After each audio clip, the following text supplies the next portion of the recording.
10 روز رہ گئے تقریباً امریکی انتخابات کو، اور کیملا ہیرس کو جوائن کیا مشیل اوباما نے، اور کل انہوں نے بھی کہا، مشیل اوباما نے بھی، کہ انہیں خطرہ ہے، انہیں ڈر ہے کہ کہیں ٹرمپ ہی نہ آ جائے وائٹ ہاؤس میں۔ اور جتنے پولز ہمارے سامنے آ رہے ہیں وہاں سے، امریکہ سے، اور اس میں جو بات پہلے بھی میں نے کہی، اس کو ہم ڈسکس کرتے رہے ہیں کہ بالکل کیملا ہیرس اور ٹرمپ بالکل یعنی ساتھ ساتھ چل رہے ہیں، اور دیکھنا یہ ہے کہ کون وائٹ ہاؤس کا اگلا مکین ہوتا ہے۔ لیکن بہت ہی بورنگ ڈل، اس سے زیادہ ڈل الیکشن میں نے نہیں دیکھا، لیکن اس پہ آگے بھی بات کریں گے کہ کیا واقعی میرا یہ تاثر درست ہے غلط ہے۔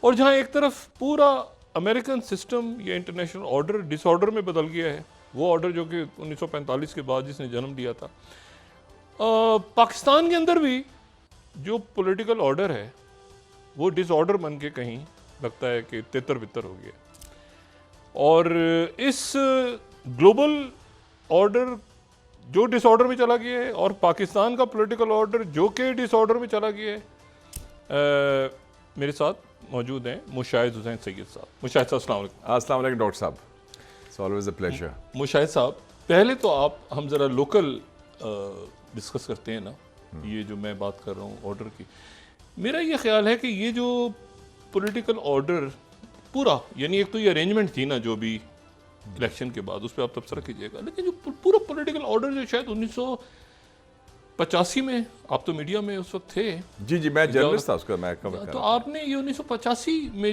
الیکشن جو مختلف ڈھانچہ بنا تھا ضیاء الحق صاحب کے دور میں، یہ 2024 میں کہیں جا کے تحلیل ہو گیا، کیا بنا؟ اب کیا یہ ملک میں کیا ہو رہا ہے، پہلے تو یہ بتائیے۔ 1985 سے 2025 تک 40 سال ہو جائیں گے، اس وقت تک وہ اس کی شیلف لائف ختم ہو گئی ہے۔ اچھا ٹھیک، وہ ایک شیلف لائف ہوتی ہے ایج کے حوالے سے بھی، اور کارکردگی کے حوالے سے بھی، اور زمینی حقائق کے حوالے سے بھی۔ تو ویسے تو اس کا خاتمہ شروع ہو گیا تھا 8 فروری کو، کیونکہ وہ اسٹرکچر نہیں بن سکا تھا، تو وہ جیسے آپ نے کہا کہ ارینجمنٹ وہ اس کو پیچ ورک کر کے ہے، کوئی ادھر ادھر کرو، فارم 47 45 مکسچر کر کے انہوں نے بنا دیا تھا۔ لیکن اب ایک نیا فیز آ گیا پاکستان کے سیاست میں۔ یہ آپ کو سمجھ آیا کچھ، یہ کیا تھا ارینجمنٹ کہ آئینی عہدے ادھر ہوں گے، اور میاں صاحب جو ہیں وہ اب لندن چلے گئے، لندن سے امریکہ جا رہے ہیں، آپ نے سب ان شخصیات کا لیکن وہ مفروضے ہوتے ہیں، کیا ہوا؟ مفروضے اب جب پلاننگ کرتے ہیں ایک کمرے میں بیٹھ کے، اور کمپیوٹر لیپ ٹاپ کے اوپر، اور اس میں پاور پوائنٹ کی ہوتی ہے، تو سیاست میں 2+2 وہ ان کا خیال ہے کہ بس وہ =4۔ پاکستان میں تو ان ایکسپیکٹڈ بڑی چیزیں آئی تھی ہیں، ہر الیکشن میں ان ایکسپیکٹڈ ریزلٹس آئے ہیں۔ میاں صاحب کے ذہن میں کیا تھا کہ وہ وزیر اعظم ہوں گے جب آئے تھے؟ دیکھیں نا، سارا کیمپین کی بنیاد کیا تھی کہ چوتھی بار، جیسے ادھر مودی نے کہا تھا نا کہ اب کی بار 400 پار، اچھا، اور وہ بھی الیکشن ہارا، آپ کو پتہ ہے 400 کے بجائے 240 سیٹیں ملی، اور باقاعدہ ادھر دھاندلی ہوئی ہے۔ مجھے انڈینز نے بتایا ہے، ہمارے دوستوں نے، کہ 100 سیٹوں پر الیکٹرانک ووٹنگ مشین کے ذریعے دھاندلی ہوئی ہے انڈیا میں بالکل، ورنہ یہ مارجن زیادہ ہوتا۔ ہاں یہ لاسٹ الیکشن۔ اچھا، ہاں انہوں نے وہ زیادہ ہوشیاری سے کرتے ہیں کام۔ ادھر جو ہے نا، ادھر بھی یہ ہوا۔ آپ کو پتہ ہے میں واحد بندہ تھا جس میں نے کہا تھا کہ میاں صاحب پرائم منسٹر نہیں بن سکتے چوتھی بار، تو بہتر یہ ہوگا کہ وہ صدارت کا عہدہ سنبھال لیں۔ اور مجھے کافی تنقید بھی اس کے اوپر ہوئی کہ آپ نے یہ کیسے کہہ دیا، یہ تو سوال ہی پیدا نہیں ہوتا، یہ تو ہم 4th ٹائم ہوگا۔ پورا الیکشن کیمپین بھی یہی تھا کہ نہیں تو یہ طے کیسے ہو؟ یہ کیا فارمولا کہاں طے ہو رہا تھا؟ یہ لیپ ٹاپ پہ بن رہا ہے، یہ کیا تھا کہ آپ لے لیں صدر بن؟ اس طرح تو نہیں ہوتا۔ دیکھیں نا، آپ وزیر اعظم نہ بنے، آپ صدر بن جائیں، آپ کے بھائی اس کی وزیر بنیاد اعظم، آپ جاتے ہیں، یہ کیسے؟ وہ ارینجمنٹ جو شروع ہوا تھا اس کی بنیاد جو تھی وہ 10 اپریل تھی 2022۔ جو سافٹ کو تھا، اگر جس راستے سے آپ آتے ہیں اسی راستے سے آپ جاتے ہیں، یہ تو لیسن ہو گیا نا۔ 2017 میں بھی ایک ہوا سافٹ کو، میاں صاحب کا ایگزٹ، اس کے بعد عمران خان کا انٹری۔ پھر 2022 میں بھی یہی ہوا کہ عمران خان کا ایگزٹ اور PDM-1 کی انٹری۔ تو وہ ایک پورے اس میں تھا نا، ارینجمنٹ کے تحت تھا. تو جب وہ ارینجمنٹ ختم ہو رہا تھا تو ظاہر ہے کہ جس طرح ارینجمنٹ بنا گیا تھا اسی نے فیصلہ کرنا تھا نا. اور پلس ایک نئی سچویشن آ گئی کہ 8 فروری کو الیکشن نتائج حیران کن ہو گئے. پریشر کے باوجود، دباؤ کے باوجود، کنٹرول کے باوجود، مثبت نتائج کی خواہش کے باوجود وہ بات نہیں بنی. It was a big surprise. میاں صاحب کے لیے شاکنگ تھا یہ رزلٹ، یا جو رزلٹ ان کو، کیا ان کو علم تھا کہ ان کے ساتھ کیا ہوا ہے یا نہیں؟ ان کا یہ توقعات نہیں تھی. توقعات ایک تو عہدے کے حوالے سے بھی، ایک الیکشن رزلٹ کے حوالے سے بھی، اور ایک زمینی حقائق کے حوالے سے بھی. کیونکہ پاکستان ایک بدلا ہوا پاکستان ہے. میاں صاحب 3 سال کے بعد آ رہے تھے، وہ ایگزائل میں تھے، اور اس دوران تو پارٹی ایکٹیویٹی تو کوئی نہیں تھی. وہ تو تھوڑا بہت ایکٹیویٹی صرف وہ پیلس پالیٹکس چل رہی تھی نا، کہ یا پالیٹکس جوڑ توڑ ان سے کریں. عوامی پالیٹکس تو نہیں چل رہی تھی نا. تو اس حوالے سے it was a total surprise. اور میرے خیال میں ہمارے جو سیاسی لوگ بھی ہیں وہ بھی، ہم اب یہ بھی پرابلم ہو گیا، نہ ہم سچ بولنے کی ہمت ہے اور نہ سچ سننے کی ہمت ہے سیاسی قیادت میں. وہ سرکاری سچ، جیسے میں کہتا تھا جب میں مسلم اخبار کا ایڈیٹر تھا، جب یہ 85 کا ہوا تو میں کہتا تھا دس از دا آفیشلی سرٹیفائڈ ٹروتھ، یہ سرکاری سچ ہے. نہیں، لیکن جب یہ الیکشن کا ہوا، اس کے رزلٹ آئے، اور ظاہر ہے کہ ابھی وہ ایک تنازع چل رہا ہے 45-47 کا، میاں صاحب کو خود اندازہ تھا اس بات کا؟ آپ یہ دیکھیں کہ الیکشن رزلٹس آئے کہ 14 سیٹیں لاہور میں سے 10 جو ایک گڑھ تھا آپ کا اور آپ کا گھر تھا وہاں سے ہار گئے. یہ تو بڑی شاکنگ رزلٹ ہے نا، کہ اس کا مطلب پوری کایا پلٹ کی. So you last on your home ground. نہیں، پھر میاں صاحب نے آگے کیسے کھینچا؟ مطلب وہ انہوں نے کہا نہیں، مطلب پھر ان کے ہاتھ میں تو گیم نکل گئی نا. اچھا، پھر تو اور لوگوں نے فیصلہ کیا نا. وہ تو ہوتا ہے جیسے ایک گیم ہوتی تھی بچپن میں، دیکھتے اینی منی مائنامو، اچھا آپ ادھر بیٹھیں، آپ ادھر بیٹھیں، ادھر کریں، تو وہ ہو گیا نا. ٹھیک ہے جی، وہ اس میں پھر سلاٹنگ کر دی گئی. لیکن آپ نے 1985 کا جو ہم بات کر رہے ہیں، یہ جو اتنے سال نکالا اس ماڈل نے، یہ ماڈل ختم ہو گیا اب؟ 1985 میں بڑی جان تھی حکومت میں، بائی دا وے. اچھا، ہاں، میں یاد ہے محمد خان جنیجو، میرے خیال میں وہ پاکستان کے بڑے مؤثر اور بڑے صاف ستھرے اور بڑے جاندار وزیر اعظم تھے. وہ وزیر اعظم تھے پراپر. ہاں، جنرل ضیاء اللہ کے ان کے اوپر بیٹھے تھے. اور ابھی اس وقت یہاں جو سیٹ اپ میں ہیں لوگ، یہ کیا تھے؟ یہ تو مطلب ملازمت ہو رہی ہے نا. وہ تو تا حکم ثانی جیسے وہ ہوتا ہے کہ ٹل فردر آرڈرز آپ کو یو آر امپلائڈ. وہ تو امپلائیز ہے نا، وہ تو لیڈرشپ نہیں تھے. آپ اس نے لیڈرشپ دکھائی جنیوا اکارڈز پر. نہیں، یہ جو ارینجمنٹ میں لوگ کام کر رہے ہیں یہ ملازمین ہیں، تو مطلب کون سے گریڈ کے؟ آئی تھنک گریڈ 20 ہوگا، 21 ہوگا میکسیمم. کتنا ہوتا ہے؟ حالانکہ گریڈ 20-21 کا بھی پاورفل بندہ ہو جاتا ہے. لیکن آپ کو لگ رہا ہے کہ دیہاڑی پہ کام ہو رہا ہے یا وہ دیہاڑی پہ ہی سمجھ لیں. وہ کوئی اتنی جان تو نہیں ہے نا. وہ تو اب یہ دیکھ رہے جب امینڈمنٹ بھی آئی ہے تو وہ کہتے ہیں کسی نے پڑھی نہیں تھی. اتنی بڑا آپ آئینی ترمیم لا رہے ہیں. یہ ایسے ویسے آپ کو کبھی توقع تھی کہ یہ اس طرح گرے گا؟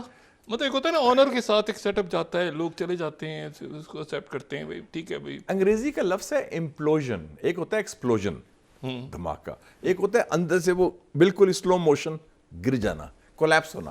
یہ کولیپس ہو گیا، یہ بالکل وہ جان ہی نہیں نا. اچھا، جو یوتھ ہے یا جو پاکستان ہے، یہ پاکستان 2024-25 کا یا 23 کا، یہ جو بھی، اس نے کیا کیا رد کیا ہے؟ ایک خاندانی سیاست رد کر دی ہے، پھر اس نے الیکٹیبلز کو رد کیا ہے، بھی نہیں کیا. کیا کیا چیزیں ایسی ہیں جو اب آپ کو لگتا ہے کہ اگلا پولیٹیکل آرڈر، اگر آپ کہتے ہیں سمجھتے ہیں کہ اگلا پولیٹیکل آرڈر بنے گا، ایک تو ہے کہ اس میں کیا ہوگا؟ بیسک فرق ہے ایک فرسودہ ریاستی ڈھانچے میں جو گورننس ماڈل ہے آپ کا، جس میں بیوروکریسی بھی آتی ہے، جو سسٹم چلانے کا ہے، وہ فرسودہ ہو چکا ہے. جو 50-60 سال سے چل رہا تھا فائل ورک کے اوپر، اس میں جان نہیں رہی.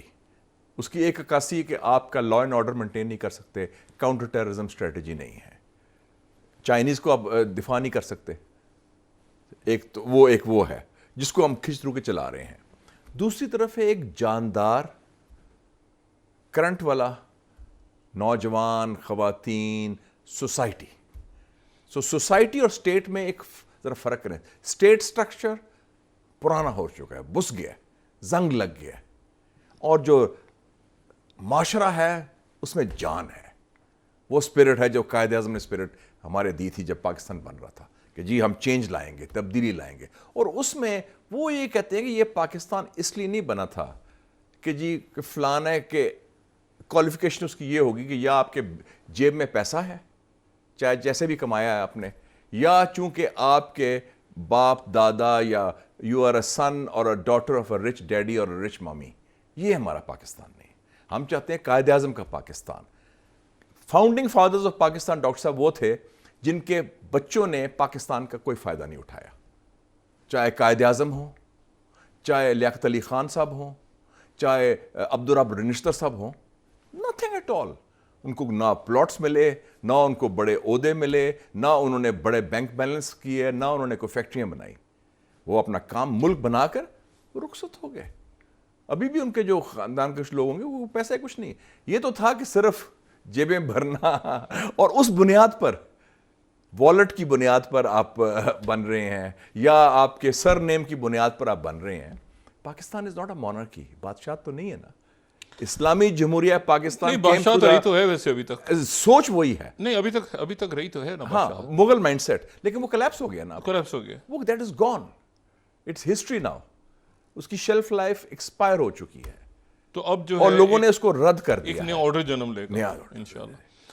اور اس کی عکاسی آپ نے دیکھ لی ہے, اس خطے میں ہوگی ہے. بنگلہ دیش میں کیا ہوا ہے, انہوں نے فادر آف نیشن کو ختم کر دیا ہے, اس کی بیٹی کا نام و نشان ختم کر دیا ہے. حالانکہ اقتصادی ترقی ہو رہی تھی بڑی, اور بڑا وہ کہتے بڑا کوئی سوچ بھی نہیں سکتا تھا. کوئی سوچ نہیں سکتا کہ وہ لوگ کہتے ہیں بنگلہ دیش ماڈل ہے جی, بڑی اقتصادی ترقی ہے جی. ورلڈ بینک یہ کہتا ہے, دنیا یہ کہتی ہے. بائیڈن خط لکھ رہا ہے حسینہ واجد کو کہ let us work together for the Indo Pacific strategy. G20 summit. G20 میں وہ کہنے جی بنگلہ دیش یہ ہو. اچھا, تو ایسے اڑے. اب جو ہے وہ سو یہ ایک بنیاد بن رہی ہے, new building blocks of new. یہ سسٹم خود بخود گرا ہے. ہاں, سسٹم کلیپس ہو چکا ہے. کولیپس.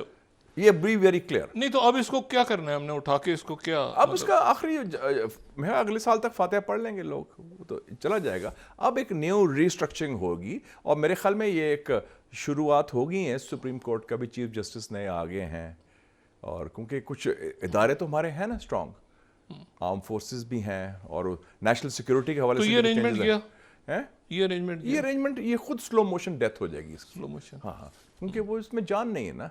اب جو سسٹم ہوتا ہے اس کی ایک تو ہوتی ہے اس کے جڑ ہو, روٹس ہوں, کریڈیبلٹی ہو, پرفارمنس ہو, لیڈرشپ ہو, اور ویژن دیں کہ ہم یہ کریں گے.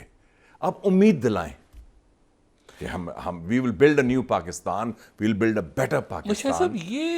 اور یہ نہیں کہ صرف اپنے قبیلے کے لیے, اپنے خاندانوں کے لیے, اپنے آباء و اجداد کے لیے یہ ملک بنائے. اس ارینجمنٹ میں موجود شخصیات, آپ یہ کہہ رہے ہیں کہ محمد خان جنیجو سے کہیں بہت کم لیول پہ. Junejo was a man of great stature. اچھا ڈاکٹر صاحب, ضیاء اللہ کو چنے چبا دیے تھے اس نے. تو جنیوا اکارڈ جس نے اس نے آرگنائز کیا, کوئی کرپشن اسکینڈل نہیں, کچھ کلین, اسکویکی کلین. سب سے بڑی بات ہے آپ کے ہاتھ صاف ہونے چاہیے, انکرپٹیبل, ایک پیسے کا چیز نہیں, ایماندار. اور دوسرا دے آپ دیکھیں کہ اس میں فوکس کتنا ہے کہ کیا کیا کرنا ہے. جنیوا اکارڈز پر اس نے ڈیفائی کیا, promotion of generals per defy کیا جنرل ضیاء اللہ کو. انہوں نے فائل بھیجی فلانے کو پروموٹ کرو, اس نے کہا نہیں, اس فائل میں یہ گڑبڑ ہے, یہ گڑبڑ ہے. اس نے اپنا D G I S I change کیا, انفارمیشن سیکرٹری جنرل مجیب کو چینج کیا اس نے, جو پلرز تھے ان کی گورنمنٹ کے. فارن منسٹر صاحب زیادہ یعقوب خان کو سیک کیا, ڈاکٹر محبوب اللہ فائنانس منسٹر کو چینج کیا. مطلب یہ آپ کی ہمت ہے, آپ تو ادھر وہ نوٹیفائی بھی نہیں کر سکتے کوئی چیز. اچھا یہ بتائیں مجھے, سو وہ بڑی, اس نے تو بڑا اپنا کام دکھایا تھا. اچھا یہ ارینجمنٹ آپ کہہ رہے ہیں کہ 85 کا جو ہے یہ اب کولیپس ہو گیا, اور یہ اب اس کا واپسی مشکل ہے. نہیں, اب یہ جان نہیں رہی, نہ لوگوں میں جان ہے, لوگ بھی تھک گئے ہیں, زنگ لگ گیا ہے. اب وہ پوسٹ ریٹائرمنٹ فیز ہے, بلکہ ریٹائرمنٹ نہیں, پوسٹ ریٹائرمنٹ فیز میں آ گئے ہیں لوگ. آپ دیکھتے ہیں ویسے بھی لیڈرشپ کا کسی پہ کچھ چہرے پہ خوشی نہیں, جان نہیں, مسکراہٹ نہیں, سب یا مایوس ہیں یا غصے میں ہیں. شکلوں سے بدل جاتا ہے نا, باڈی لینگویج سے.